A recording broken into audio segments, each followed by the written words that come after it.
नमस्कार मेरे प्रिय श्रोताओं। आशा करती हूँ आप सब लोग मज़े में होंगे। शिवानी कृत 26 कहानियों में से आज मैं तीसरी कहानी पढ़ने जा रही हूँ, जिसका शीर्षक है टोला। आइए शुरू करते हैं। आज से 30 वर्ष पूर्व ठीक दिवाली के दिन घर आई लक्ष्मी को मैंने लौटा दिया था, और उस प्रत्यावर्तन का भयंकर दुष्परिणाम ही शायद मुझे इतने वर्षों में भी इस पावन उल्लास पर्व के दिन उत्साहहीन कर जाता है। मुझे लगता है म्लान मुखी लक्ष्मी की डबडबाती आंखों के याचना पात्र को मैंने गहन रूढ़ता से रीता ही लौटा दिया था। इसी से जब घर घर में दियों की पांत जगमगाने लगती है, मेरे अंतर के दिए की क्षीण लौ को जैसे उन्हीं डबडबाती आंखों की स्मृतियां फूंक मारकर बुझा जाती हैं। सड़कों गलियों पर पटापट छूटते पटाखे अपने धमाकों से मुझे झकझोर कर रख देते हैं। मुझे लगता है उसे यदि मैं उस दिन हृदयहीन निर्भयता से झुड़क कर न भगाती, तो शायद उसके निर्दोष चेहरे की वह विभत्स स्मृति आज ऐसे गहन पश्चाताप से मेरा अपराधी मस्तक नत ना करती। जन्म से दरिद्र किंतु रूप से साक्षात देवांगना कुमाऊं के लिए दारिद्र्य में ऐसा सौंदर्य अपवाद नहीं माना जाता। बाल्टे, सियूण एवं बाड़े, खोला की गुदड़ियों में न जाने ऐसे कितने रत्न छिपे रहते हैं। लक्ष्मी की माँ एक बड़ी सी टूटी चिलमची में चिकनी मिट्टी बेचने हमारे यहाँ भी आया करती थी। गुस्सियाणा, सेवनिया अर्थात बिटिया कहकर ही हमारी अभ्यर्थना का अधिकार उसे प्राप्त था। चरण स्पर्श भी तब उसके लिए वर्जित था। किंतु लक्ष्मी की माँ जितनी ही दरिद्र थी, उतनी ही कर्मठ और व्यवहार कुशल भी थी। 13 बच्चों को उसने मिट्टी बेच बेच कर ही पाला था। अकर्मण्य पति कभी फौज में था, पता नहीं क्यों एक दिन नौकरी छोड़ छाड़ कर घर आ गया, और तब से निरंतर अपने वृहत परिवार की परिकल्पना को बृहत्तर रूप देता 19 बच्चों का पिता बन चुका था, जिनमें कुल जमा 13 बचे थे। लक्ष्मी उन्हीं घोर प्रश्नवर्णी भाई बहनों के बीचों बीच द्युतिमान तारिका सी ही चमकती, बरबस सबकी दृष्टि अपनी ओर आकर्षित कर लेती थी। लक्ष्मी की माँ, तेरे 12 बच्चे तो एकदम काले तिल के लड्डू हैं री, ये लक्ष्मी किस पर गई? हम पूछते। लक्ष्मी पर वह चट से गंभीर होकर कहती, लक्ष्मी और लक्ष्मी पर? हाँ गुस्सियाणा, मैं पांडे पुरोहित का घर लीपने जाती थी। उनकी बैठक में महालक्ष्मी की बड़ी सी तस्वीर टंगी थी। नाथ द्वारे के महंत दे गए थे उन्हें। आहा, कैसा रूप था लक्ष्मी जी का! लाल रेशमी साड़ी, बताशे सा रंग, दोनों सूरों में कमल थामे अगल बगल खड़े सफ़ेद हाथी। लगता था लक्ष्मी जी अब बोली तब बोली। यह छोकरी तब मेरे पेट में थी। मैं रोज़ तस्वीर के सामने खड़ी हो हाथ जोड़कर कहती, देखो भगवती, 6 बेटे दिए हैं तूने, अब के अपने इसी रूप की एक भगवती मुझे भी दे। मेरी यही विनती सुन ली भगवती ने। जब यह हुई तो हरामजादी दाई मुझसे पूछने लगी, क्यों री, अपने बाप की है या कहीं हीरा डुंगरी के टॉमस साहब की गजबज तो नहीं है? तू तो उसकी मेम की मुर्गियों का चारा बनाने भी जाती थी ना। बस गुस्सियाणा, आग लग गई मेरे तन बदन में। धाड़ से लात मारकर मैंने दाई को बाहर फेंका और नाल खुद काट ली। बस फिर तो परसूत ऐसा बिगड़ा कि लक्ष्मी के बाप ने दिन रात शराब की मालिश ना की होती तो मैं बचती भी नहीं। यही नहीं, परलोक से इहलोक में खींचकर लक्ष्मी के बाप ने उसे फिर 7 वर्षों में 6 पुत्रों की जननी बना दिया। सबसे छोटे 1.25 साल के पुत्र नरीराम को छोड़कर लक्ष्मी की माँ फिर मिट्टी बेचने जाने लगी थी। एक दिन उसकी उस ऐतिहासिक चिलमची सहित ही निष्प्राण देह लोगों को सड़क पर मिली थी। पत्नी की मृत्यु ने लक्ष्मी के पिता को अर्ध विक्षिप्त सा कर दिया था। रही सही कसर शराब ने पूरी कर दी। लक्ष्मी के 11 भाई स्कूलों में पढ़ रहे थे। 12वें को गोद में टांगे वह बेचारी 5-7 घरों में चौका बासन करने लगी। उन्हीं में से एक घर हमारा भी था।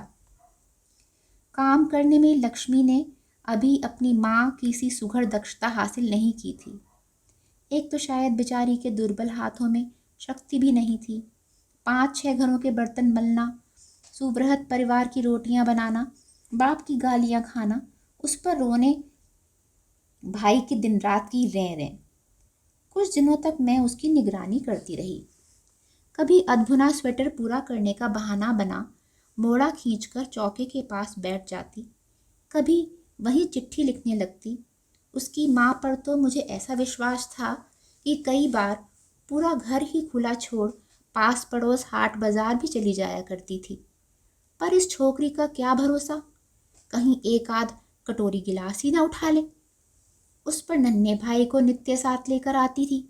बीसियों खाने की चीज़ें, फल, दूध, मलाई तो चौके में ही धरी रहती थी। क्या पता कभी झूठी उंगली ही डुबाकर चटा दे। क्यों री, तेरा बाप का तेरी शादी की बात नहीं चला रहा है कहीं? मैं शादी वादी नहीं करूंगी गुस्सियाना। तब क्या करेगी? पढ़ूंगी। दादियों ने कहा है 5वीं तक तू पढ़ी है, 2 साल घर में पढ़ ले। नरिया को अगले साल आमा अर्थात नानी के पास छोड़ आएंगे, तब तू फिर स्कूल चली जाना। राख से सनी उसकी चंपक वर्णी अराल उंगलियों को मैं एकटक देख रही थी। कैसा अद्भुत रूप था छोकरी का, और कैसा लपटे मारता अग्निवर्णी रंग। जब देखो तब यही लगता था कि अभी अभी चूल्हे की आंच के सामने से उठकर आई है। तू एक काम किया कर लक्ष्मी, मैंने कहा। रात को सबको खिला पिलाकर मेरे पास चली आया कर, मैं तुझे पढ़ा दिया करूँगी। और फिर उसी दिन से मेरी वह शिष्या नित्य रात को पूरा बस्ता समेट मेरे पास पढ़ने आने लगी। किंतु उसके पाठ्यक्रम को पूरा कराते ही मुझे वह ऐसी विचित्र गुरु दक्षिणा थमा जाएगी, यह मैंने स्वप्न में भी नहीं सोचा था।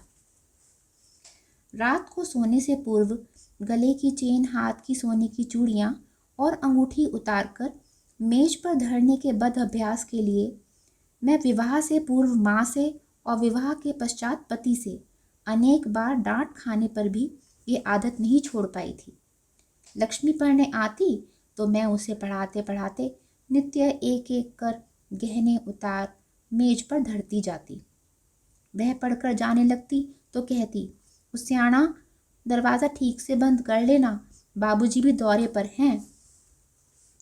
मेरे घर में बर्तन मलते मलते वह अब मेरी पूर्ण विश्वास पात्रा अभिज्ञ सेविका बन चुकी थी।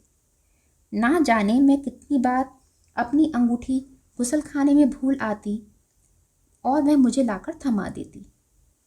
एक बार तो चूहल में उसने मेरे कर्णफूल छिपाकर बाद में मुझे खूब लताड़ा था। देखो गुस्सियाना, तुम्हारी यह लापरवाह आदत हमें पसंद नहीं। जहाँ जी आए ऐसी कीमती चीज वहाँ बहा आती हो। घर में क्या अकेली मैं ही आती हूँ? बरेठिन, जमादारनी और तुम्हारा वह काना माली सभी घर में धड़ाधड़ घुसे चले आते हैं। एक करेगा तो सबका नाम बुरा होगा। ताले चाबी में बंद धरो ये सब चीज़ें, पता नहीं कब किस निगोड़े की नीयत बिगड़ जाए। तब क्या उस दिन वह मुझे चेतावनी ही दे रही थी? उस दिन भी वह पढ़ने आई।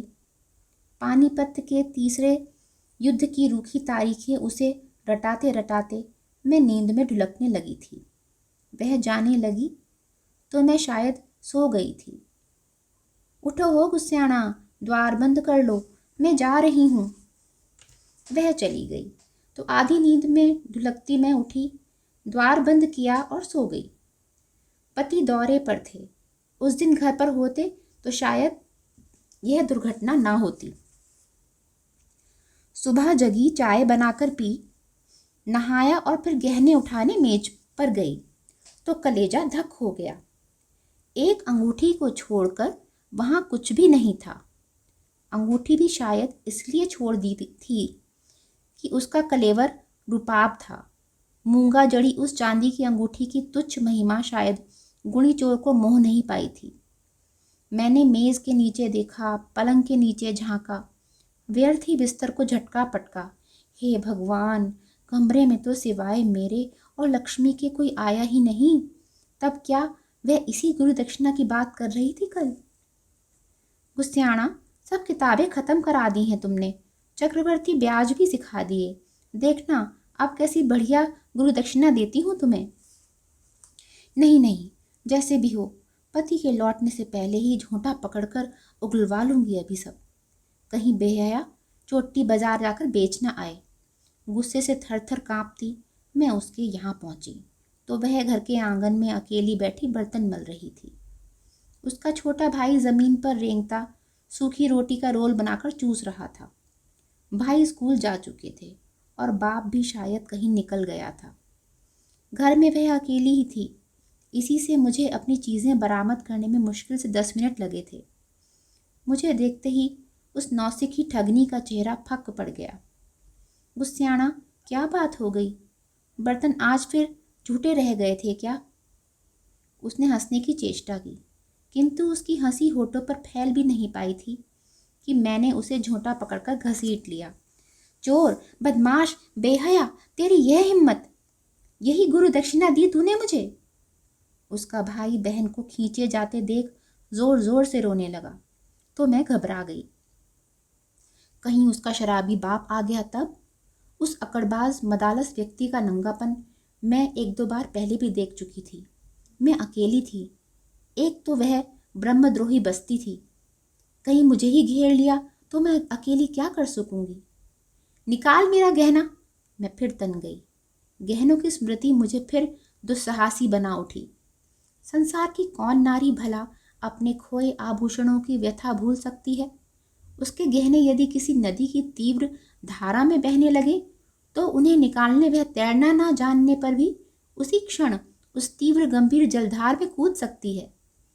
वह चुपचाप उठकर भीतर गई और पलक झपकते ही मिट्टी की एक हंडिया में धरी मेरी चारों चूड़ियां, घड़ी और चेन लेकर सिर झुकाए मेरे सम्मुख खड़ी हो गई। क्यों किया तूने ऐसा? मैं ठीक से बोल भी नहीं पा रही थी। कल सबकी फीस जमा करनी थी। राजू इस बार हाई स्कूल दे रहे हैं। फीस ना मिलती तो रह जाते। उसका कंठस्वर अवरुद्ध हो गया।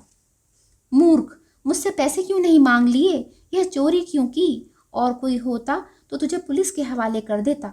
खबरदार जो अब मेरे घर में पैर रखा। जिस राजू की फीस जुटाने जिस मासूम बहन ने उस दिन इतना अपमान, इतनी लांछना सही थी, वह आज एक उच्च पदाधिकारी है अपने ही शहर में।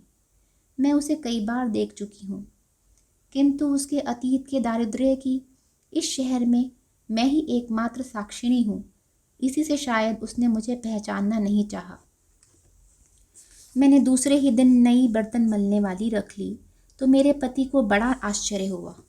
क्यों, लक्ष्मी ने कुछ उठा लिया था क्या? तुम तो उस पर जान छिड़कती थी। अब वह काम नहीं करेगी। उसका बाप कहता है वह अब सयानी हो गई है। उसका इधर उधर जाना उसको ठीक नहीं लगता। किस क्षेत्र में उसने अपने सयानेपन का परिचय दिया था, यह रहस्य मैंने अपने तक ही सीमित रखा। उसकी लज्जा जैसे स्वयं मेरी लज्जा बन गई थी। प्राय ही मैं देखती, अंधेरा होते ही नशे में ढुलकता उसका बाप गाली देता, कभी देहरी पर पसर जाता, कभी आंगन में। अरे ओ, कहाँ मर गई है लक्ष्मी? आ, तेरी माँ के साथ साथ तुझे भी मसान घाट पहुँचाए आऊँ, तभी मेरा कलेजा ठंडा होगा। डरी सहमी वन्य हरिणी सी लक्ष्मी अपने खिड़की से चेहरा सटाए बड़ी आशा से एकटक मेरी खिड़की की ओर दृष्टि उठाए खड़ी रहती। शायद मैं उसे पहले की भांति हाथ के इशारे से अपने पास बुला लूं, कई बार तो मैं उसके शराबी बाप के क्रोध से बचाने उसे ऐसे ही हाथ हिला हिलाकर अपने पास बुला लेती थी और रात रात भर नन्हे नरिया को छाती से लगाए असमयी जननी सी बन गई वह भोली किशोरी सारी रात मेरे स्टोर रूम में काट देती। किंतु मैं उसकी निर्लज्ज चोरी को अंत तक क्षमा नहीं कर पाई। मेरे औदार्य का क्यों उसने मुझे यही प्रतिदान दिया? मैं जानती थी वह पूरी बस्ती अपने इस जन्मजात दौर्बल्य के लिए बदनाम थी, किंतु पढ़ी लिखी लक्ष्मी भी मुझसे ऐसी प्रवंचना करेगी यह मैं नहीं जानती थी। कम से कम उससे तो मुझे बासन बसन न लेहू चराई के आश्वासन की आशा थी। फिर 5-6 महीने तक मैंने उसे नहीं देखा। शायद ननिहाल चली गई थी, क्योंकि प्राय ही देखती उसका राजू पत्थर का चूल्हा लगा आंगन में मोटे मोटे टिक्कड़ सेक कर भाइयों की पंगत को खिला रहा है। फिर एक दिन वह सहसा स्वयं आकर मेरे द्वार पर खड़ी हो गई थी, ठीक दिवाली के दिन, जब मैं थाली भर दिए लेकर बाहर निकली ही थी कि देखा सहमी सकुची सी लक्ष्मी खड़ी है। उसके रक्तहीन चेहरे को देखकर मैं एक क्षण को डर गई। लगता था रक्त की एक बूंद भी नहीं रह गई है अभागी में। सूखा चेहरा, रूखे बाल, जीर्ण शीर्ण फटे लहंगे ओढ़नी में किसी तरह अपनी लज्जा समेटे वह चुपचाप खड़ी रही। फिर बड़े साहस से सहमी दृष्टि उठाकर उसने कहा, मुस्याना सेवनिया, क्या बात है? मैंने बड़ी रुखाई से पूछा। उसे देखते ही उसकी भ्रष्ट चोरी की स्मृति फिर मुझे बौखला गई थी। एक बात कहने आई हूँ। क्या है? आज धर्म सिंह ठेकेदार आया था बाबू के पास। तो मैं क्या करूँ? आज सोचती हूँ मैं कैसी पत्थर बन गई थी। धर्म सिंह ठेकेदार के आने का अर्थ क्या मैं नहीं समझती थी? उसका पूरा इतिहास तो बेचारी ने मुझे कई बार सुनाया था। वह हृदयहीन कसाई जब भी आता उस बेचारी के लिए साक्षात यमराज बनकर ही तो आता था, यह मैं जानती थी। कभी उसके बाबू ने उससे 500 रुपये लिए थे, ब्याज सहित वही अब 1500 हो गए थे। उस राशि से उऋण होने का एक ही उपाय वह बार बार सुना जाता था, लक्ष्मी को उसके हवाले कर दे तो वह कर्जे से भी छुट्टी पा जाएगा और लड़की से भी। उसकी हिरुली दीदी के पास पहुंचकर जिंदगी भर रानी बनकर राज करेगी। धर्म सिंह की विधवा हिरुली दीदी अब आगरा की हीराबाई थी। कुमाऊं गढ़वाल की ना जाने कितनी लक्ष्मियों को वह हीराबाई के कोठे पर पहुंचा आया था। तुम्हारे पांव पड़ती हूँ गुस्सियाना, 1500 दे दो मुझे। उस बदजात के मुंह पर पटक कर मैं जिंदगी भर तुम्हारी सेवा करूंगी। देश परदेश जहाँ जहाँ बाबूजी की बदली होगी तुम्हारे साथ चलूंगी, कभी नहीं छोड़ूंगी तुम्हें। जो हरामजादी कभी तुमसे तनख्वाह मांगे वह गोमांस खाए। जगमगाते दियों की पंक्ति के बीचों बीच खड़ी लक्ष्मी का वह रूप मैं कभी भूल नहीं पाऊंगी। शांत स्थिर मूर्ति, न छलक पा रहे आंसुओं से स्निग्ध डबडबाई आंखें और सफ़ेद चेहरे पर पड़ रही मेरे द्वार पर लटके लाल कंदील की रक्तिम आभा। तुझे शर्म नहीं आती लक्ष्मी? अभी 3 महीने पहले तूने क्या किया था भूल गई? पहले तो इतने रुपए मेरे पास है कहाँ, और होते भी तो शायद मैं तुझसी बेहया को कभी ना देती। जा चली जा, खबरदार जो यहाँ फिर से आई। उसने एक बार बड़े अविश्वास से मेरी ओर देखा और फिर सिर झुकाकर चुपचाप चली गई। आज सोचती हूँ चाहने पर मैं क्या उसे 1500 नहीं दे सकती थी? 800 तो मेरे बक्से में ही पड़े थे और 700 में इधर उधर भागकर जुटा ही सकती थी, किंतु उसकी चोरी का घाव भी ताज़ा था और यौवन की असहिष्णुता ने भी शायद मुझे उस दिन वैसा निर्मम बना दिया था। 7-8 दिन तक लक्ष्मी जब मुझे अपनी खिड़की से बार बार झांकने पर भी नहीं दिखी तो मैं समझ गई कि उसका पिता ऋणमुक्त हो गया है। इतने वर्षों बाद मैं फिर उस शहर में पहुंची। विस्मृत गृह को वर्षों बाद देखने में मनुष्य मात्र को आनंद आता है। एक एक कमरे, एक एक दीवार, एक एक अर्गला का स्पर्श, उखड़े पलस्तर की तहों के साथ साथ कितने भूले बिसरे स्पर्शों का पलस्तर उखाड़ देता है। मैं भी घूमती घूमती वही पुराना घर देखने गई तो अचानक तलहटी में खड़े उस परिचित तिमिल वृक्ष पर दृष्टि पड़ते ही उस अभागिनी की याद हो आई, जो कभी इसी पेड़ के चौड़े चौड़े पत्रों का दोना बना ताज़े मीठे काफल पत्र संपुट में मेरे लिए लाया करती थी। कच्ची मिट्टी का वही घर, वही खिड़की और वही सर्पिल बंकिम पगडंडी जिससे सांप सी सरसराती वह टप सी मेरे आंगन में कूद जाती थी। मेरे पुराने घर को किसी गुजराती सेठ ने खरीद लिया था। उसका परिवार कभी कभार गर्मियां बिताने आया करता था। गदाधर पंडित चौकीदारी भी करते थे और एक कोठरी में ही छोटा सा प्रेस खोल द्विपृष्ठीय अखबार भी निकाल रहे थे। लक्ष्मी का बाप क्या अब भी यहीं रहता है पंडित जी? मैंने पूछा। उसे मरे तो 10-12 साल हो गए लली। 2 बेटे लड़ाई में मारे गए। बड़ा लड़का कलेक्टर बन गया है। किसी पंजाबी बालिस्तर की लड़की से शादी कर ली है सुना। एक लड़का अमेरिका में है। नरिया ननिहाल में था पिछले साल, आकर उसे भी अमेरिका ले गया। तो सूखी रोटी चूसने वाला रिरियाता नरिया भी अमेरिका पहुंच गया। और लक्ष्मी? अरे नाम मत लो छोकरी का एकादशी के दिन। छिनाल पाप का छलकता घड़ा लेकर अब फोड़ने यहाँ आई है। कुछ दिनों तक गाड़ी सड़क पर बैठी भीख मांगती थी। जब मक्खियां भिनभिनाने लगी तो अब घर में पड़ी सड़ रही है। क्या उसी घर में रहती है? और कहाँ जाएगी? मैं फिर धीरे धीरे पगडंडी उतरती 30 वर्ष बाद एक बार फिर उसी आंगन में आकर खड़ी हो गई जहां उस दिन उसका झोंटा पकड़ने क्रोध से थरथर कांपती खड़ी हुई थी। लक्ष्मी, मैंने डरते डरते पुकारा। कौन? दूर किसी कुएं से जैसे किसी का डूबता उतराता कंठ स्वर आया। मैं हूँ गुस्सियाना। मैं भीतर गई। एक कोने में एक काठ की मेज पर मिट्टी के तेल की डिबरी जल रही थी। उसकी कांपती लौ में जिस विभत्स चेहरे को मैंने देखा वह निश्चय ही उस लक्ष्मी का नहीं था जिसे मैंने कभी द्वार से दुरदुराया था। हे भगवान, अभागी को क्या चेचक निकल आई थी? सारे चेहरे पर पानी भरे बड़े बड़े मोती से दाने, लाल लाल आंखें, उलझे बालों का जटाजूट और अर्धनग्न देह पर पड़ी मैली गुदड़ी। यौवन और सौंदर्य का यह खंडहर देखने में मैं फिर एक कदम आगे बढ़ पाई न पीछे। क्या है? उसने उसी कड़क से पूछा जैसे मैंने कभी उससे पूछा था। तुझे देखने आई थी लक्ष्मी। मैंने बहुत चाहा कि लपक कर उसके दोनों हाथ थाम लूं, किंतु भयानक दुर्गंध के भभके ने मुझे फिर से पीछे धकेल दिया। क्यों, कलेजा ठंडा हो गया गुस्सियाना? हाँ, वह हंसी।